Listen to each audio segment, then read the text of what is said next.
Hey, Forge fans, it's the Forge Audio Network. I'm Anthony Urcioli. Match Day Preview, a special Canadian Championship edition. The quarterfinal going down at Tim Hortons Field Tuesday night in Hamilton. Atlético Ottawa, the newish rivals for Forge FC after the two battled it out last season. Ottawa winning the regular season title, Forge winning the CPL title in Ottawa in that final. So there's a lot of history in a very short time between these two sides, and the next chapter of this will be written within the confines of the Canadian Championship. Forge coming off a 1-0 win at York. Forge right now, depending on how the rest of the games play out over the weekend, Forge in top spot in the CPL table. The notoriously slow starters off to a really good start, which only means bad things for the rest of the league because Forge isn't playing catch up right now. They're setting the pace. So Forge in a good spot. Atlético Ottawa almost at the complete, actually literally at the complete opposite end of the spectrum, at the bottom of the table. Only 2 goals through their first 3 matches. They're scoring at their goal conversion rate is 8.33%. In contrast, Forge's shooting percentage, a little over 50. So 2 teams going in opposite directions, and 2 teams built very differently as well. We remember the Ottawa of last season, the defensive squad. They play tight, they play that low block, and then they try to beat you on the counter. The issue this season with Atlético Ottawa is they just don't quite have the same players. I mean, they lost a handful of guys. They're just not able to link up the 2 sides of their games. The defending to the counter, just that transition game isn't there because, quite frankly, the players just haven't been there. It's early, but so far, we're looking at 2 clubs on the complete opposite end of the spectrum here. The winner of this quarterfinal, by the way, will move on to play either Toronto FC or CF Montreal.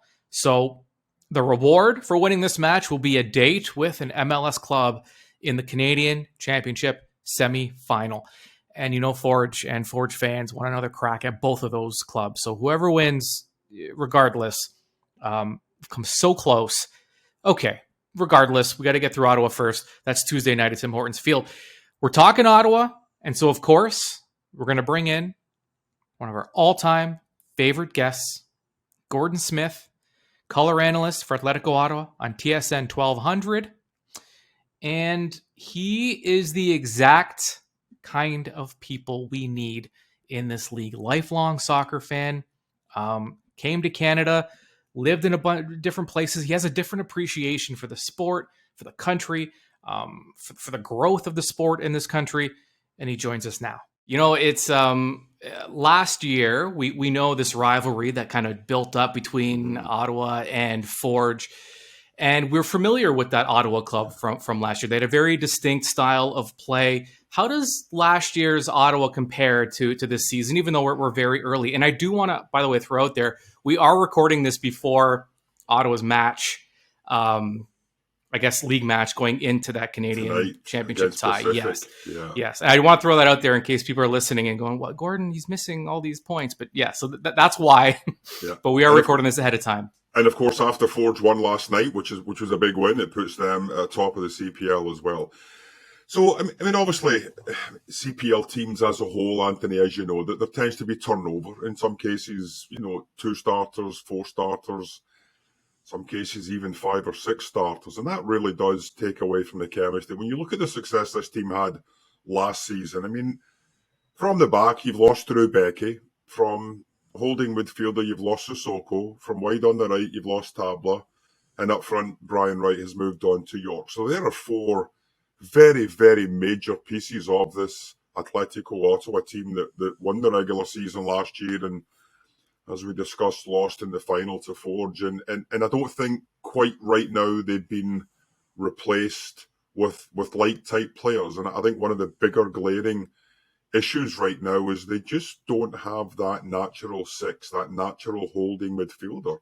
Sissoko, for my money, as much as he was a veteran and an older player, was extremely underrated to what he brought to that Ottawa team last year. Not only from a defensive standpoint, where he's able to break down a lot of the play that was coming from the opposition in the middle of the park, but I think he was able to quickly start that counter-attack, get the ball to Ollie Bassett, get the ball to Bahus, and allow those players to bring Tabla and Wright and Malcolm Isaiah Shaw into the play a lot quicker. So they're big losses for me, and I think right now this team's just struggling a little bit with consistency, with the chemistry to get things right. I mean, after tonight's game, I know it's early doors and we're only 4 games in, but that's a seventh of the season gone. I mean, when you look at it, that's a 1/7 segment that, depending on how results go tonight, if you happen to lose, you've only got 2 out of 12 points, and that's not a very good return at all for the defending regular season champions.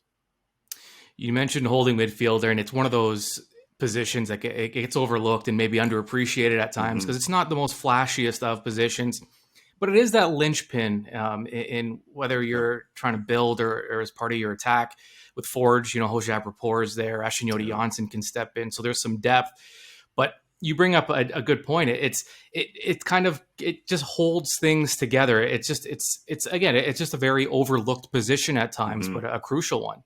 Yeah, it definitely is. And I mean, it can control the flow of the game. It can help control momentum. It can break up, as we said, the opposition's attacks. And I think, they've tried a couple of different players. Noah Verhoeven has started in that first game against Halifax as a holding midfielder. I think later on he got pushed into attack. Miguel Acosta played holding midfielder last week against York. And I don't think, certainly not Acosta. He's more of a right back or a right side of a back three. I think Noah's probably far more comfortable playing as an 8 or a 10. When he's asked to play that 6, I don't think the natural flow of his game is allowed to happen. And, it is a long time until we get to the transfer window when it can open up again, and possibly that shortcoming of a 6 can be addressed. And I'm not sure if there may have been 1 or 2 players lined up in the off-season that fell through at the last minute. I don't know. I'm not privy to any of that, what Fernando Lopez goes through. But the fact of the matter is this team is struggling a little bit in midfield because of the chopping and changing right now with the movement of the 6. You've got 4 or 5 quality players. We saw Zach Verhoeven came on in the second half last week against York, along with Malcolm Shaw, and really turned the game a little bit. Just couldn't get that tying goal. But the fact of the matter is you've got 2 points after 9, 2 points out of 9 after 3 games. And there has to be a slight bit of concern that right now, even this early in the season, you're propping up the CPL after the tremendous success that Atlético had last year. You mentioned that success, and I was in Ottawa for the final last year, and the support, the fans, it really caught on. They were fully behind this club, and their success during the regular season was a big reason for that. How has that carried over into this season? Has the momentum been able to shift? You'll always have that fan culture from the supporters groups. I mean, we know week in, week out that the Dub's going to be there, and they're making the noise, and they're bringing the colour, and they're bringing the energy and the excitement. And of course, at some point, the team feeds off of that. It's the casual fan that you need to try and attract to the game. Yes, we had just under 15,000 at the final, but it was a final. It was a chance to win a national championship, and unfortunately, it fell just a bit short. So the amount of people that we had out there that night was tremendous. But I think for opening season, the opening game against Halifax, there was, I believe, just over 7,000. It was one of those pay as you want type scenarios. So you could pay $5, you could pay $50, whatever you wanted when you for your ticket or when you came in. I think the last game against York, it was just around 3,500 possibly. So a bit of a dip, a 50% loss. But I think as the better weather comes, Anthony, and the league, the team gets a little bit more consistent, they start to pick up points, they start to pick up wins. I think that'll come. And if we're able to average, let's say, about, 4,500 to 5 Halifax level, we all know the success story that's going out in the East Coast right now from an attendance standpoint. But you're certainly hoping that some of the other numbers over the course of the season pick up. And I'm certainly sure with, a few factors thrown in over the next few months that will take place here in Ottawa. Is it tough to attract a casual fan when you play maybe more of a defensive style and goals are hard to come by, especially in this country where, let's face it, we're used to hockey, we're used to football. Scoring is such, there's such an emphasis on scoring. And I mean, sometimes it just can't be done based on which players are out there and the type of team you have. So does Yeah. that make it a little more difficult just with the style that Ottawa plays? And it's out of necessity, I would think, at this point. Yeah, I think one of the things that you look at is that the casual fan, in all honesty, doesn't know the intricacies and the minutiae of the game. They don't understand tactics, and that's fine. It's like in some cases, I don't understand Canadian football when I'm watching and I'm trying to figure out what's going on, Mm-hmm. and I'm hearing my co-host AJ Jakubek, who commentates on the Red Blacks, and his colour commentator Jeff Avery talking about coverages, and I've not got a clue. I would say I'm a little bit more than a casual fan when it comes to the Red Blacks, but that must be what it's like for a casual fan coming to an Atlético game. They see the colour, they see the noise, they see the excitement, and they're here to see what it's all about. But they don't really understand, what a 4-5-1 benefit brings, or what a 4-3-3, or what a wing back does, or things that are a team playing a high line. All those little bibs and bobs really don't make any difference when the casual fan is coming out, because they just want to be entertained. And yes, defensive football, unfortunately, sometimes, as we know, isn't as entertaining as a 4-3 game. We get that. We all understand that. But at the same time, the remit of Coach Gonzalez is to win. Mm-hmm. And in order for him to win, I'm assuming he feels that the identity of this club is a defensive-minded structure, hitting on the counter-attack, and trying to win matches that way. Because it is a very good counter-attack when it operates well. When an opposition team can shut it down, like we saw Forge last year do in the final, you've got to rely on Plan B, and it's how successful Plan B can become is going to make the difference whether you're going to be in a playoff spot, top 5 playoff spot, come sometime in October. It's interesting because, Gordon, I mean, in your role with the club, you're doing color commentary, you're on the radio, you're doing, things like this with podcasts, and you don't want to alienate the hardcore fans, the supporters, and talk down to them. But you also want to help the casual fans, or even even if they're a little more than casual and don't understand the intricacies. How do you kind of reconcile that? How do you kind of play the middle there a little bit where you don't want to talk down, but you also want to help educate? How do you find that line? Because I struggle with it too at times. Yeah, I don't think it's a talk down to anyone, Anthony. I think it's more of a both can exist in the same scenario, because you do have an opportunity. It's like any classroom across the country these days. You've got kids that pick up stuff right away and they get it, and they're able to progress at a higher rate than possibly someone who's struggling and might need to get, some extra help behind, after school and things along those lines. So it's the exact same with the crowd. You do have your hardcores that are live and die with the team on a daily, regular basis, and you've got, as we said, the others that are coming and looking to be entertained. And from an entertainment standpoint, nothing beats winning. We all know that. Whether it's a 1-0 win on a last-minute goal, everybody goes home happy. If you lose 1-0 after you conceded in the first 5 minutes, and you don't really create much for the rest of the 85, you might look at that as, well, I wasn't really entertained. So it's a fine line at this level, because, again, it's a results-based business. We've seen people lose their jobs. We've seen players. Fortunately, that fine line between, winning and entertaining, if you're able to find a perfect balance, then you've done that job to make sure that both sets of supporters, the hardcores and the casual, are entertained enough to want to come back for the next match. Yeah, it's an interesting ride too. Just, you've been following the sport for your entire life, it seems, and you're in Ottawa, and you have this expansion club, and it's interesting just kind of growing with the club and growing with the fans and being part of something that's building. And that in itself is kind of exciting, especially it's, for yourself. I don't know if this is something you could have predicted, 5, 6, 7 years ago. Yeah, when the Fury started in 2014, there was the same initial surge of, oh my goodness, we've got a professional football club here. Now, is it the same level as what we're at right now with the CPL? Probably not. USL was second tier of the American ladder, and you're sort of looking at it saying, well, it'd be nice if we had our own league. And now there is an opportunity for our own league, and we're looking at, a game on Tuesday night where the winner of that game between Ottawa and Forge will end up playing the winner of Montreal and Toronto in the next round. And that, who would have thought that? Certainly when the Fury were around, we played, teams, and we actually won. I think it was 2019. We defeated an MLS club here in Ottawa. We ended up getting beat rather handily in the second leg and getting knocked out.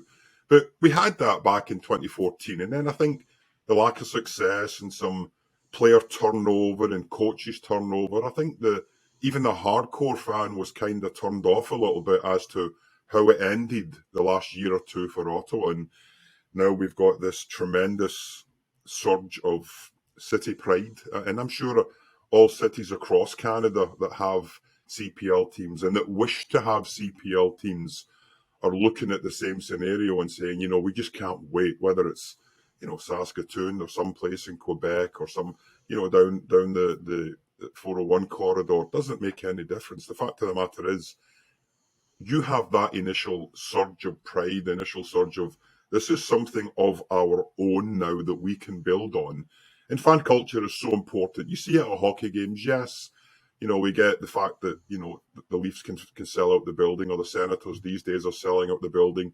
But it's just so expensive, the sport of watching hockey. As much as it's built into Canadian culture, it's very, very expensive to watch a game. Whereas you can go to a CPL game, Anthony, for a family of four, $75 to $100 to get in and at least get yourself some popcorn and a drink. So It's definitely value for money over the course of the year all across this country. And the more teams that are fighting for a playoff spot when you get to October, the better it's going to be. So we have seen it here in Ottawa before. It's at a real crest right now, and we just hope it continues. And the more success this team does have, obviously, the better it's going to translate to bums in the seats, if you want. Absolutely. Gordon Smith, analyst for Atlético Ottawa on TSN 1200 in Ottawa. Gordon, it's always a pleasure. I feel smarter just having spoken to you about the sport. So I always appreciate your time. Thank you. Cheers, Anthony. My pleasure as always. And I'm sure hopefully we got a chance to do this a few more times. Gordon Smith. And I mean it. I feel like I learn so much just in all it takes is like a 10, 15-minute conversation. And I'm walking around like I'm 5'7". That's an inch taller than I already am. Let's get to the three keys. Because Forge, they want this. They're at home. Ottawa's not in great form. A short week, even shorter week than Forge, because Forge played Friday, then Tuesday. Ottawa played Saturday, then Tuesday. Plus, Ottawa has to travel in between. Forge was just at York, so it's a quick drive back home. And now, the three keys to the match for Forge FC as they look to advance to the Canadian Championship semifinal. Key number one for Forge. Keep them guessing.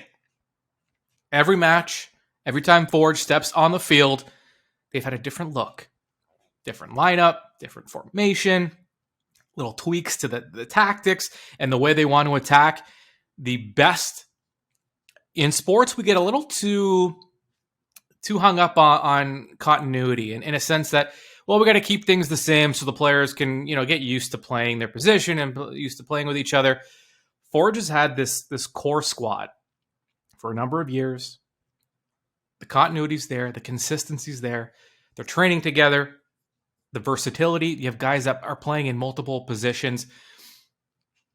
This club is able to adjust regardless of how they line up and how they approach the game. They're able to throw something.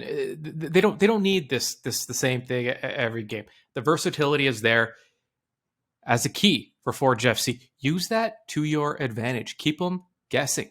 Line up. Throw something different at them. This team is impossible to prepare for because they can beat you in so many different ways. They can line up in different ways. These players, they're such veteran players. They're used to this tactical demand. Many of them have played under Bobby Smirniotis for a long time now. This is part of their strength. Keep them guessing. Key number one. Key number two falls in with key number one here. Key number two, dominate with depth. Part of that versatility. Here's the reality. If you are playing against Forge, every player you line up against and you see, that there's a player behind them sitting on the bench that could come in for them, and Forge would not miss a beat, not miss a step, and they could play the exact same way. That is so difficult for an opponent. If you're Forge, you have that depth. You can spread around those minutes. You can bring fresh legs on. You don't have to make any big adjustments to your approach, regardless of which player's in there.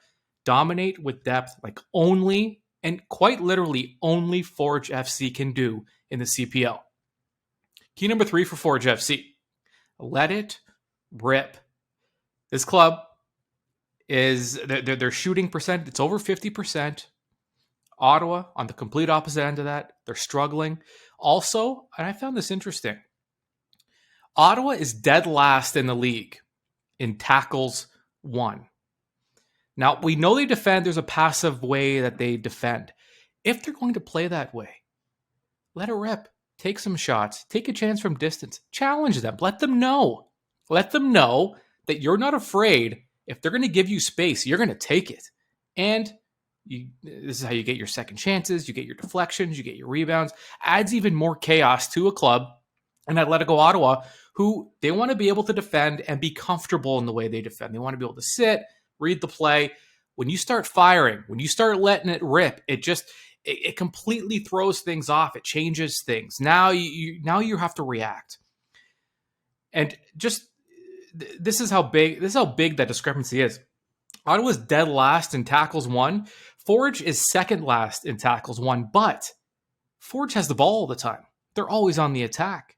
They don't have as many opportunities to win those tackles. Ottawa, very different. They give up possession. They sit back. The fact that they're ranked so low in tackles won, it's not a good recipe for a club that wants to defend, and they know they're not going to have the ball as much, especially on the road at Forge.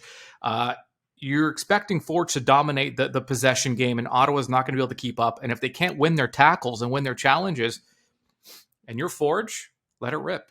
That's key number 3. Tuesday is it's the night. Tim Hortons Field. The setting, Forge FC, Atlético Ottawa, quarterfinal, Canadian Championship. Win, and you move on to play either Toronto FC or CF Montreal. Plenty at stake. You can be there live. I'll be there. So we'll see you.